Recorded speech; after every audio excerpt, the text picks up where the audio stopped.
and welcome to the What to Read Next podcast. In this podcast, your host, Gloria Me, will invite a bookish guest to share their favorite book recommendation. If you share a passion for books and always looking for your next read, then join us. Welcome to the What to Read Next podcast. Today's bookish guest is Megan from Queen Bee Reads Instagram account. Hi, Megan. Hey. So happy to have you here. So tell us a little bit about yourself. Okay, so first of all, thank you so much for having me. This is so exciting for me. I kind of already think I'm a celebrity in my own mind, so this really kind of elevates my status. I feel like. Totally kidding. Anyway, so I am 32. I live in Evansville, Indiana. Calm down. I know that's a really buzzing metropolis, but it's actually on the very southern tip of Indiana. Almost to Kentucky. I have a 5.5-year-old son with my husband, Richard. We have been married for almost 7 years, together about 10. And right now we're all just kind of trying to learn how to live with each other 24/7 during this pandemic. But I read mostly romance, but I also really like mysteries and thrillers and some YA and memoirs, a little bit of fantasy here and there. Love Harry Potter. I'm a Gryffindor right down to my very soul. And that's about it. I mean, other than reading, I like Netflix and playing with my boys and just hanging out. I like to be in my comfy clothes. So staying at home hasn't really been too hard for me lately. I love it. So tell me, what have you been watching on Netflix? Oh, so I finally got into Outlander. I don't know. Have you read that or watched that? I don't know. I don't know how I feel about Scotland and time travel. Right. I didn't either. But so here's the thing. I sometimes do those polls on my Instagram, book boyfriends and favorite book couples and stuff like that. And everybody kept always talking about this Jamie Fraser and him and Claire from Outlander. And I was like, all right. So I looked into the books and they're massive. They're just insanely long. And even the audiobooks are 30 plus hours long. And I'm like, I cannot commit to that right now, with all the arcs and all the other stuff I have to read. So I was like, I'm just diving in headfirst to the show. And now I'm obsessed. It's insane. I love it so much. It's so good. I wasn't sure how I feel about all that either. But I love it. I love it. Okay, I may give it a try. I think most of the seasons are on Netflix, and then some of the seasons are Stars. So. Correct. Yeah. So I just started the 3rd season, and that's the last season on Netflix. So I'm like, well, I guess I'm getting a Stars. I guess I'm adding that to my Prime membership because I'm gonna have to see this through now. Try. I'm actually seeing on Instagram. There's ads for Stars for 3 months for $5. So check on your it's whatever. I love it so much. I'd probably pay way more than that. Yeah, but if you can get the $5 deal, then it's might as well. Whatever. Yeah, that's awesome. So let's talk about romance. So when did you start reading romance? So, I really got into it in my early 20s, but I feel like when I was growing up and reading, because I've read all my life, I liked all of the Gossip Girl books. And I remember when Lauren Conrad from The Hills, she came out with her books and stuff like that. I always, even if romance wasn't the primary theme of the book, I always enjoyed that part most, it seemed like. But then I really got into it, like I said, in my early 20s and kind of with the 50 Shades and Twilight and all that. And then after that, it just kind of took off. And especially within the past 2 years, I read more romance than anything else. So what do you love about the genre? That I feel for some reason, I feel like that's such a hard question for me. But I mean, I like the happily ever afters. I love that it's so relatable because even if you're not currently in a relationship or you're not married or you are not even the kind of relationship type, I feel like there's kind of something for everyone in this genre. And there's always something you can relate to, whether it's an awkward first date or navigating first fights or awkward moments or traveling together for the first time or even just the friendship part of it. I really like that theme in a lot of romance books where, girlfriends will kind of like band together to help, the heroine get through the relationship or the bumpy times and everything. So like I said, I mean, even if you're not really into romance, there's probably something in there that you can relate to. So I think I like that most about it. Yeah, I really love the whole process. I think for me, romance has been such a gift to show me what healthy relationships look like. Sure, yeah. What it looks like, and so I try not to. I used to read a lot of angsty romance, and they were so bad. I'm like, yeah, like consent. I need communication. Correct. And even I enjoy the new adult genre of romance a bit too, but sometimes it's just kind of like, oh honey, no, don't do that, like don't give in so quickly, or you gotta string them along a little bit. But yes, I totally agree with that. It's kind of eye-opening, and it'll make you really kind of think about your situation. Mm-hmm. Yeah. So now let's talk about romance tropes. What is your favorite romance trope? Favorite, hands down, is always enemies to lovers. I know that that's kind of what most people, maybe, I don't know. I feel like a lot of my close friends. Yeah, it's pretty popular. I don't know what it is about it, but I will say a lot of times what comes with enemies to lovers is the really, really slow burn. And I like a bit of a slow burn, but I'm not waiting until the last 50 pages for the good stuff. You know what I mean? Like that is something that I'm like not here for, but I do really love enemies to lovers. I just need that kind of like hate sex kind of maybe like at the beginning or in the middle. But I also, I enjoy like a forced proximity. I really, really like a single dad, which, I don't know. It's like, I really like it when done well. You know what I mean? Mm-hmm. I think it's easy to be like, oh, here's a hero. And surprise, he also has a kid. But if it's really thought out and well done, it can be really enjoyable, I think. Yeah, I love it. So do you have any book recommendations for any of these tropes? So hands down, all-time favorite, Enemies to Lovers is always going to be The Hating Game by Sally Thorne. Yep. Red, White, and Royal Blue, Casey McQuiston. And I also really enjoyed Well Met by Jen DeLuca. I thought that was it's just a unique read. The setting is a lot different. And it surprised. I think I was just really surprised by how much I liked it. Okay, I love it. So what is your least favorite trope? I do not like a love triangle. I mean, it's okay if it's kind of just like a smaller element of the story, but for it to be like a central theme throughout the book where it's just a constant back and forth and which one will she choose, that's just not something I enjoy. Yeah, I think that's just a tough one. I think I rarely read love triangles and because I find it so angsty. Like, yeah, to choose that. Like, it's really rare. I did read something. It can be a love triangle. I read Want to Watch. It's women's fiction / romance because it's set in the bachelor world.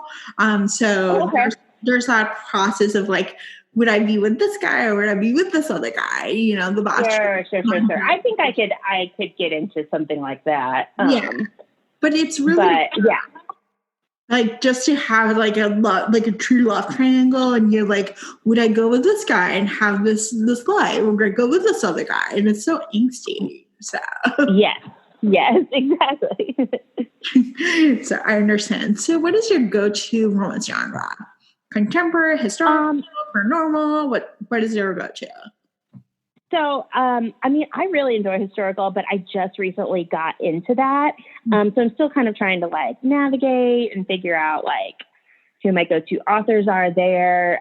But my, for the most part, I really just love like a contemporary or a rom-com. Okay. Those are my two kind of go-tos. And so what have been some of your favorite books within that genre? Like just this year? This year, or yeah. just Let's talk about this year. Okay, so I really loved The Locker Room by Megan Quinn. Mm-hmm. That is kind of like more of a friends to lovers. Mm-hmm. But I just loved the hero so much. Knox Gentry he's like the biggest, like fluffiest cinnamon roll hero you'll ever meet. But I really, really liked that one. Hot Cop by Laura Lynn Page was really, really good one that I liked as well. American Queen. I don't know if you've read the new Camelot. I did. Have you or no? I did. I read it. I did not finish the third book in the series. I realized for me, Sierra Simone is not for me. I love her books, but it's steamy, it's erotic. It's like it'll not, and I don't blush when it comes to that kind of stuff. And the whole time I was like, whoa! But I will say the first one I loved it so much, and then the other two just did not hit the mark for me nearly as well as the first one did. But I really, really liked it. And I'm honestly wondering if it was more of just like the shock factor of it all that really, it just has kind of stayed with me, since reading it. But also, the Happy Ever After playlist, was just, in my opinion, just perfection. It was so, so, so good. I really, really loved, Abby's first book, The Friend Zone, and I didn't think that she could top it, but she did. I thought that one was so, so good. And then one by an indie author that I just read recently, and I actually have a giveaway going on my Bookstagram right now, is Only When It's Us by Chloe Lees. It was just phenomenal. Chloe is fantastic, and she writes some of the best and most diverse characters. I think that we're going to be hearing a lot about her for a long time. Yeah, so I interviewed Chloe. Her interview is going to go before this interview. So you might be able to back. And so it was really awesome to talk to Chloe about her experience about, being the autism spectrum, but at the same time, the characters are diverse, their own voices, they have some depth, they have some challenging times.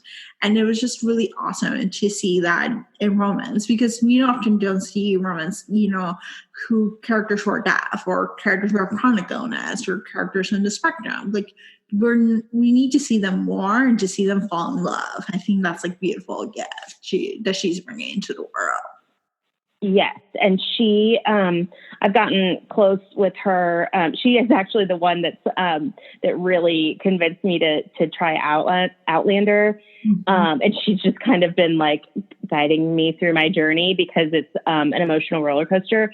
But I just truly think that she is doing exactly what she's supposed to be doing. Right. And writing exactly what she's supposed to be writing, because she's just so thoughtful and so smart. And I actually even beta read a book for her at the very end of last year. And that one is going to knock people on their butts too, because it's so good. But I can't say enough good things about her. I think she's just really, really great. Oh, this is awesome. So, all right. So let's talk about anticipated new releases for 2020. What are some of for you? So one of my first most anticipated ones was the Happy Ever After playlist. We already talked about that. So good. It comes out on the 14th, I think. So really soon, 14th of April. The other one that I'm really excited about is Take a Hint, Danny Brown, by Talia Hibbert. So excited for that.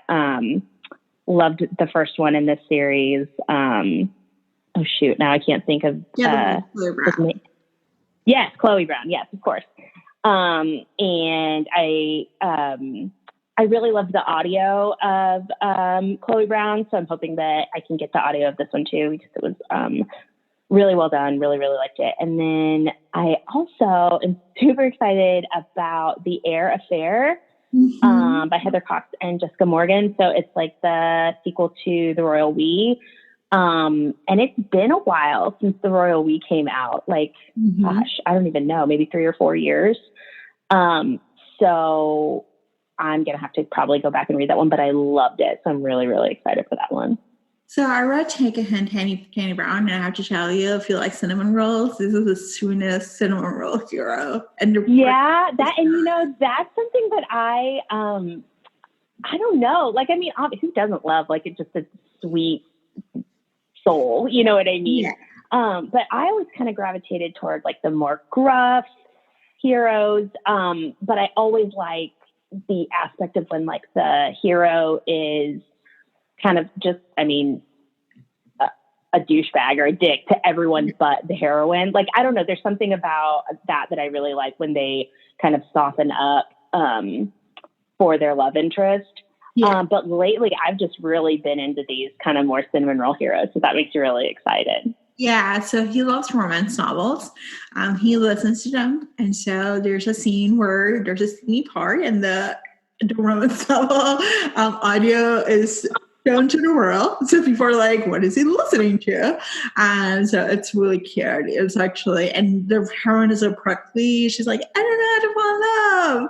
I'm not supposed to be him. And it's so good. So I got to talk to Talia about it, and it was like, that's a really good interview too. So. Oh yeah, she's fantastic. I've only read Chloe Brown. That's the only book I've read by her, but I've got to get into kind of like her backlist titles, because I've just heard that they're all great. You know what I mean? Like, you can't really go wrong with her stuff. So. Yeah, I think I read her Ravenswood series. It's on Audiblescape. I'd listen to them. And That Kind of Girl is the first one. It has an autistic heroine who stays at home and does comics and just do the clue. And then the hero of cinnamon roll. She actually writes really good cinnamon rolls, by the way. Yeah, I guess so. The hero cooks for her, like, because he's like, she doesn't take care of herself, so the hero takes care of her, and it's like so cute. Aww. It's her neighbor, and she's like, I don't want to talk to you. He's like, I want to talk to you. So it is really cute. So her series are really good. That's a small town romance. I love those. That's one that, like, I don't read a ton of, but I always really like, you know? Yeah. So I would say check her backlist out, check her Ravenswood series. That would be a good one to check out. Yeah. So, all right. So what 3 books have you read in the past few months that you recommend? Okay. So, my first historical romance was The Duchess Deal by Tessa Dare, and that one came really highly recommended by a lot of people. The audio, I'm pretty sure I got it on Hoopla, is so good and so funny. It's just, I feel like if you are kind of like me and a little bit nervous to get into the historical romance genre, that is just a really great starting point, because it did not disappoint. I loved it, every minute of it. I didn't want it to end, and I already want to read it again.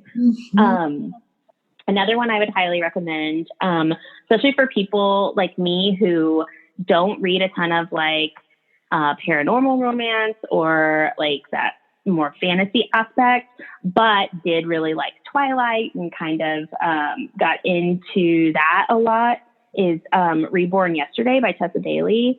Again, a really, really pleasant surprise. I thought it was so good. It's the first in like a standalone series, and so I'm really excited for the next one.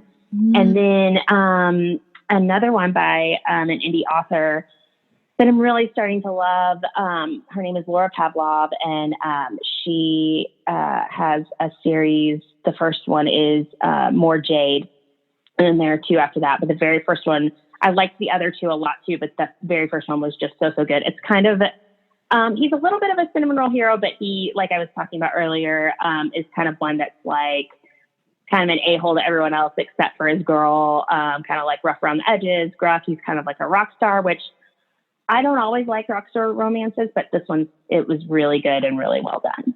I'm excited. So what books are your TBR?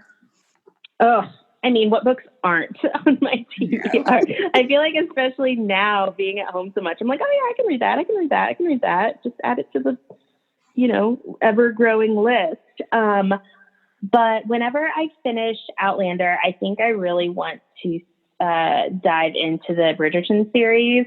So I'm ready for that. When it comes to Netflix, I want to be all up in that. I know I'll, get really into it. So it's just a matter of diving in.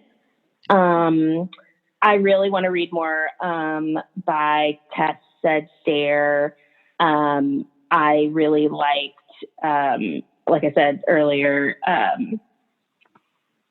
The Duchess Deal. I read The Governor's Game, really loved that too. So I kind of want to continue that series and see what else she's got out there. A couple that I have just been meaning to read for so long that I don't know why I haven't, but I haven't, is Verity. I can't believe I haven't read this one, but I think I haven't read this one because I've heard it's really creepy and scary, and I'm such a scaredy cat, but I have got to read it because I just need to know what all the hype is about.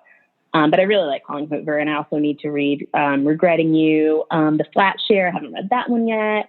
And Bringing Down the Duke. I really want to get to that one soon. Oh, I love it. So I would tell you the Bridgertons is like the perfect historical breath of fresh air. It is. Yeah. I read them, I think when I started historical romance, I started reading historical romance last year in August. And so I read This Earl of Mine, which was really good, neat, cute with action. And so that led me to Julia Quinn. So I read the first 7 books of the series. I still haven't read the last one. I'm still holding on before this Netflix show comes up. And it's just I kind of tend to do that too. It's you don't want to end, so you try to draw it out or save it or whatever. So it's a beautiful family of 8 siblings, and they're falling in love, and their meddling mom is there's a gossip lady who talks about the tongue, and you're trying to figure out who she is because she's a secret identity, and it's just so good. So I can't wait. I've heard just amazing things. So, and then she came up with a prequel series, and I read one of the series. I read First Come Scandal that comes out in April. And that was there's cameos of the siblings when they're babies or little kids or playing around. You're oh, they're gonna fall in love, and it's so cute. They're a baby. Oh, I love that kind of stuff. Okay, I'm gonna have to dive in really. So, there's a little bit of everything, but I can't wait for the show. So.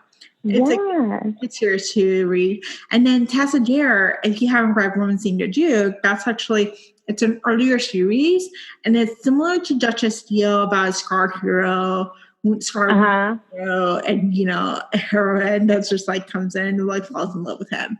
But it's really funny. It's really good. It has a great set of characters, great plot line. There's a lot of comedic timing. So.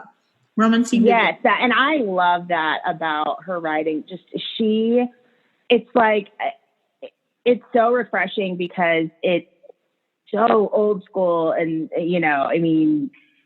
but somehow she puts this modern spin on it in a language that everyone can understand and know that it's just hilarious. It's just Ash, the Duke of Ashbury, and the Duchess Deal is one of the funniest, most extra characters I have ever read, and I love everything about him.